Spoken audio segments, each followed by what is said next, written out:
रहीम। आज हम बात करेंगे कि हाउस जॉब करने के बाद पेरीफेरी में कैसे सरवाइव करना है। पेरीफेरी में बीएचयू, आरएससी, टीएचक्यू और डीएचक्यू हैं और इसमें जो मेरा एक्सपीरियंस है वो बीएचयू का है। 2018 में हाउस जॉब करने के बाद मैंने किन मुश्किलात और मसाइल का सामना किया और किन का आपको करना पड़ सकता है, तो इस पे आज बात करेंगे। सबसे पहले ये कि तौसा शरीफ से फाजला का 50 किलोमीटर का रास्ता मैं तय करता था और मेरे पास एक सीडी का बाइक था और इन पहाड़ी दुश्वार गुजार और नीम कच्चे पक्के रास्ते पे मेरे मोहरे जो दर्द करते थे वो उसके लिए अभी तक भी मैं विटामिन डी ले रहा हूँ।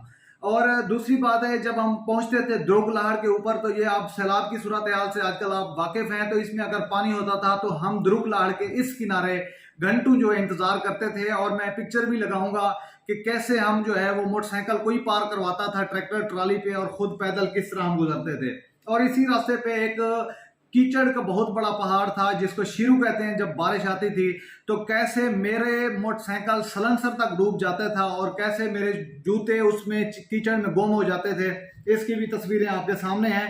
फिर जब हम वहां पे गए तो रहन सहन के जो मसले शुरू हुए वो बयान करने से भी बाला हैं।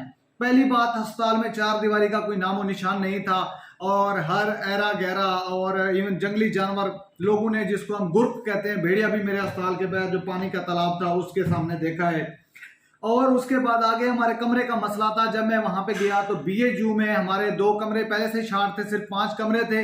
उनमें से एक कमरे में 1122 के मुलाजिम 2 रहते थे और जो एमओ रूम था वहां पे लूडो ताश और क्या क्या नहीं होता था।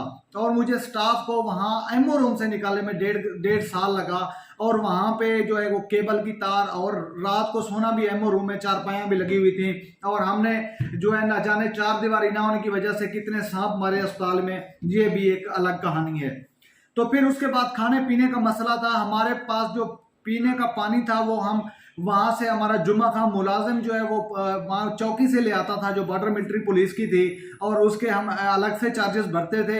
या अगर कम हो बेश, अगर पानी बहुत थोड़ा हो जाए या कलील हो जाए, तो जो द्रुग लहर का पानी था उसको हम नहाने धोने के लिए, जो मट्टी आलूद पानी होता था, वहां से अपनी मदद आप पैसे कलेक्ट करके हम टैंकी में पानी भरते थे। और उसके अंदर जब उसका जो रेब होता है या जो उसके अंदर जो डस्ट है, सकाफत जो बैठ जाती थी, फिर जाके वो नहाने और बर्तन धोने और वॉशरूम के लिए यूज होता था। इसके अलावा बिजली नाम की वहां कोई चीज नहीं थी, लेकिन अल्लाह का शुक्र है कि मेरे अस्पताल में जो सोलर पैनल थे वो रात को 12 बजे, कभी 10 बजे, कभी 4 बजे तक चल जाते थे। उसके बाद में मच्छरों और हमारी जंग चलती रहती थी। ये एक और मसला है। तो जब आप लाहौर से जाएं तो फाजला कश पहाड़ों में जैसे आसमान से गिरा और खजूर में अटका, ना वहां पे इंटरनेट चलता था, ना यू फोन के सिग्नल आते थे, मुझे मजबूरन वायरलेस पे सिम कन्वर्ट करना पड़ी। और सख्त गर्मी में ना वहां पे कूलर और ना एसी, और सख्त सर्दी में जो है वो पुरानी रजाइयों में वहां कैसे गुजारा होता था। और जब रात का टाइम आता था तो उस वक्त जब अगर 1122 वाले वो मेरे जो है वो साथ होते थे, उनकी मैं शुक्रगुजार भी हूं कि हम मेरी संगत बने हुए थे। जब रात को कभी 1 से 2 बजे इमरजेंसी जो है वो चले जाए थे तौसा शरीफ, तो पीछे से हर दीवार से ख्यालाती हायोले जो है वो हर तरफ डरा देते थे, क्योंकि अस्पताल के साथ साथ कोई भी जो है वो घर नहीं था और एक तनहा पीछे बोसीदा क्वार्टर, ये एक खौफनाक समा था जिसमें रहना मेरे ख्याल बहुत मुश्किल है। और क्योंकि 50 किलोमीटर एक साइड से, 50 किलोमीटर दूसरी साइड से बाइक पे 100 किलोमीटर ट्रैवल करना मुमकिन नहीं, तो मैं हफ्ता हफ्ता बल्कि 2-2 हफ्ते वहां पे रहता। तो 2 बजे के बाद भी लोग समझते थे कि डॉक्टर साहब ड्यूटी पे हैं, और रात को भी कभी मरीज के लिए आपको बुला के ले जा रहे हैं, और 3 बजे आपने मरीज चेक नहीं किया तो कोई कहता है मैं उस्मान बुजार का भाई हूँ, कोई कहता है मेरा कजन है, तो वो शिकायतें। और 2 बजे के बाद जो पेशियां हमने भुगतती हैं वो एक हमारा जो है एक मुश्किल एक समा था।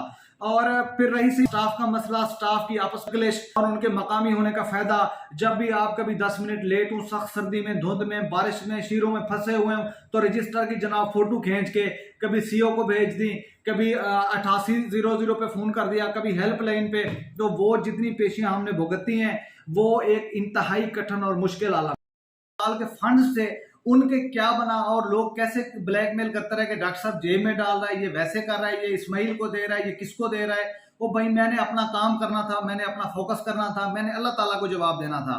जब मैं अस्पताल आया था तो अस्पताल की क्या हालत थी, और जब मैं अस्पताल छोड़ के गया मैंने वहां पे पर्दे लगवाए, मैंने उसको पेंट करवाया, मैंने उसके बगीचे लगवाए 4 दीवारी के, जितना मैं कर सकता था अल्लाह ताला ने मुझे सुरखरू। तो मैं आप लोगों को सिर्फ कहना ये चाहता हूँ कि जब यहाँ से मैं गया था तो जे डाट के कुर्ते लेके गया था, यहाँ से मैं अच्छे अच्छे शूज लेके गया था कि मैं वहां पे इंचार्ज दूंगा और वहां पे मैं 18 अमले जो है वो मेरे अंडर होगा, तो हम एक मिलजुल के अस्पताल चलाएंगे। लेकिन ये सारे ख्वाब जो है वो एक किसी दीवाने के ख्वाब साबित हुए। तो कहने का मकसद ये है कि मैंने फिर अल्लाह का शुक्र है पढ़ाई अपनी जारी रखी, इन मुश्किलात को, इन मसाइब को बर्दाश्त किया, जिसके बाद अल्लाह का शुक्र है, जैसे कहते हैं ना, इन्ना मअल उसरि युसरा फ़इन्ना मअल उसरि युसरा, बेशक मुश्किल के बाद आसानी है। पार्ट 1 निकाला, अल्लाह पाक ने 18 महीने के बाद इंडक्शन दी। आज अल्हम्दुलिल्लाह नेफ्रोलॉजी में FCPS ट्रेनिंग कर रहा हूँ। तो जितने भी मेरे बहन भाई क्योंकि फीमेल के लिए और मसाइल हैं और मुश्किलात हैं, जो पेरीफ्री में जॉब कर रहे हैं, जिनको किसी भी मुश्किलात का सामना है, आप मुझे याद करके अपने आप को हिम्मत दिलाना कि जब मैं 2 बजे के बाद बोर होता था तो कभी मछलियों का जो है शिकार पे चला जाता था, कभी एयरगन उठाए परिंदों के शिकार पे, कभी चौक में बैठ के किसी लोगों के साथ ताश खेलने, लूडो खेलने बैठ गया, तो कभी किसी ऊँटनी का दूध पीने कहीं निकल गए।